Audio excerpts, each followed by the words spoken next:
tuning in. I'm Ann Powell with the WJTS News. Last month's fire at Hoosier Hills Marina has caused minimal environmental damage. The Indiana Department of Environmental Management released a report on Monday. Raw samples taken at the scene of the fire showed low amounts of benzene, which is a natural part of gasoline that has been shown to cause cancer. However, the amount found is below Environmental Protection Agency maximum containment levels. Patoka Lake Regional staff also sampled the water on February 22nd, and those results are still pending. Over 20 boats were damaged, 11 boats were a total loss, and 6 boats have sunk from the fire back on February 19th. The cause of the fire is still unknown at this time and is under investigation by the Indiana State Fire Marshal's Office. Hoosiers 55 years and older are now eligible for the COVID-19 vaccine. These individuals, healthcare workers, long-term care facility residents, and those working at congregate living settings for youth can now register starting today. To schedule an appointment, you can visit ourshot.in.gov. Over 1 million Hoosiers have received the first dose so far, and over half of these individuals have been fully vaccinated.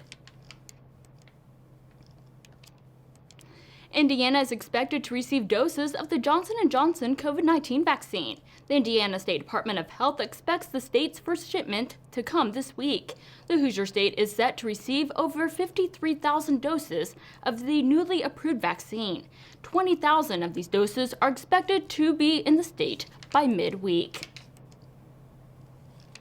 Indiana is making significant progress in vaccinating those who are most at risk for COVID-19. As of Tuesday, 1,014,651 residents have received their first dose of the vaccine, and 587,359 Hoosiers are now fully vaccinated. 8,267 DuBois County residents have gotten their first dose so far, and 5,436 are now fully vaccinated. In Pike County, 2,798 county residents have gotten their first vaccine, and 1,606 residents are fully vaccinated. 3,776 Daviess County residents have their first vaccine, and 2,365 total residents are fully vaccinated. In Martin County, 1,589 residents have their first dose, and 809 residents are now fully vaccinated. In Orange County, 3,913 residents have their first dose, and 2,461 residents are now fully vaccinated. In Crawford County, 1,213 residents have their first dose, and 704 have been fully vaccinated. 3,338 Perry County residents have gotten their first dose, and 2,037 residents are now fully vaccinated. 3,210 Spencer County residents have gotten their first vaccine, and 1,622 residents are now fully vaccinated. 5,333 residents in Gibson County have their first vaccination, and 3,661 residents have been fully vaccinated. 2,798 Pike County residents have received their first dose, and 1,606 residents are now fully vaccinated. And finally, when looking in Warwick County, 13,882 residents have their first dose, and 9,723 residents are fully vaccinated. To schedule your vaccine appointment, you can visit ourshot.in.gov. A group of Southridge 4th graders can now call themselves student authors. 4th grade teacher Lindsay Reilly shared the news with the students on Zoom just a few weeks ago. Do you know what this is all about? No, I have no idea. You're pregnant?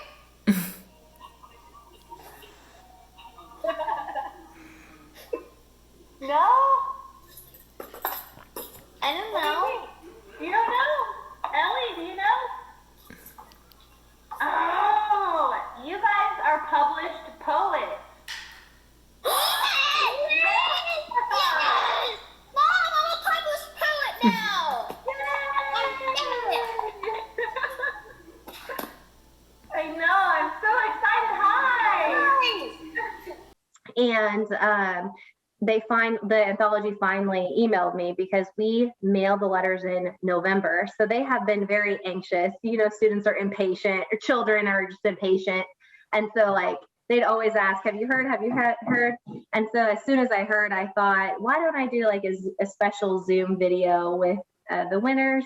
The teacher submitted 50 student works in total. 15 of these students were chosen to have their poems published in this year's edition of the annual Anthropology Poetry by Young Americans. Riley first learned about the anthology publication from a professor while studying at the University of Evansville. And the anthology looks for a variety of topics every single year. So we really don't know what they're going to choose. And they accept poems from kindergarten all the way to seniors in high school. This is the fourth year Riley has submitted work to the publication and says that the pandemic helped spark the students' imagination. They did a reflection piece on what it was like to be at home in quarantine and not be able to go outside and go in the public. And one even incorporated her cat into the quarantine, and that was kind of cute and a little quirky. And I also teaches them to let their personality shine throughout their writing. Although not every poem Riley submitted will be published, she says that it teaches students a valuable lesson. If your work doesn't get accepted, don't get defeated. You keep trying. If it's something that you want, it may not come easy to you, but you can do it again, in the following year or the following year. The publication will be available for purchase in May. A list of the 15 students selected can be found on our website, WJTS.tv. A summer festival is returning to Huntingburg. The Garden Gate Festival takes place on Saturday, July 17th at Marcus Street Park. The day kicks off with a jazzed-up 5K and 10K. Proceeds from this event will benefit the Make-A-Wish Foundation. Visitors can also sample and purchase wine, craft beer, and food from vendors around the park from 2 to 8 p.m. Talented jazz ensembles will also take over the center stage. More information will be released as the festival approaches. The festival is coordinated by the DuBois County Chamber of Commerce, and the chamber takes into account the individual safety of festival patrons. If the risk of holding the event poses a danger to the public, it could be canceled or postponed. More information can be found at GardenGateFestival.com. The Daviess County Family YMCA has a new CEO. Chris Watts takes over the position on March 15th.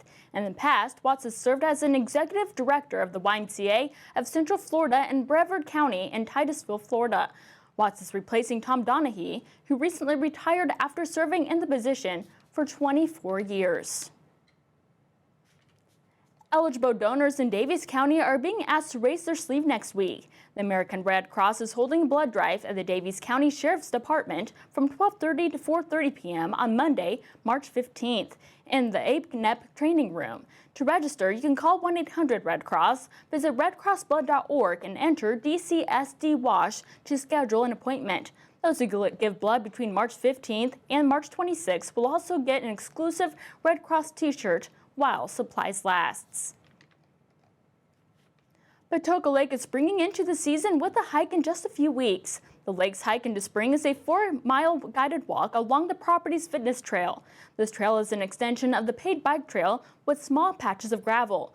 One participant will receive a 2021 annual entrance pass at the end of the hike. The event takes place on Saturday, March 20th at 1 p.m.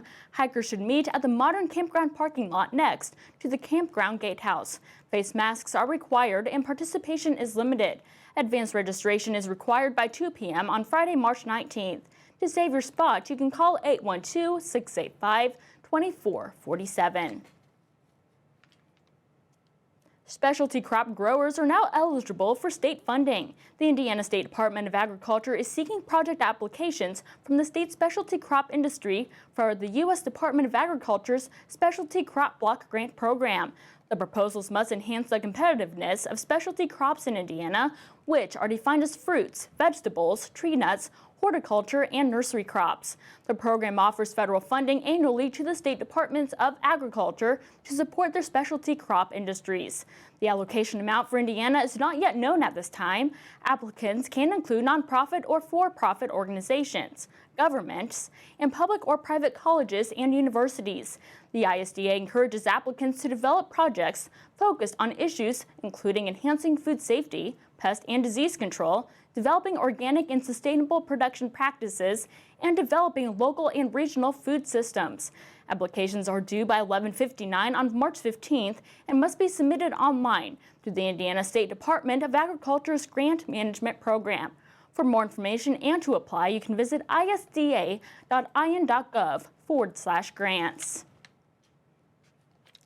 Time is running out to apply for Governor Eric Holcomb's fellowship program. The program is open to college graduates who receive their bachelor's degree beginning in the fall of 2019 through the spring of 2021. Fellows are paid full-time employees who participate in the day-to-day activities of state government.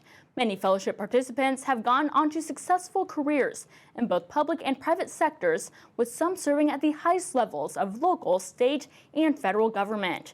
Applications and submission guidelines can be found at in.gov/gov/fellowship. In order to be eligible for consideration, the application and all supporting materials must be submitted by email by March 15th. If you have any questions, contact Emily Clancy at the governor's office by emailing eclancy@gov.in.gov.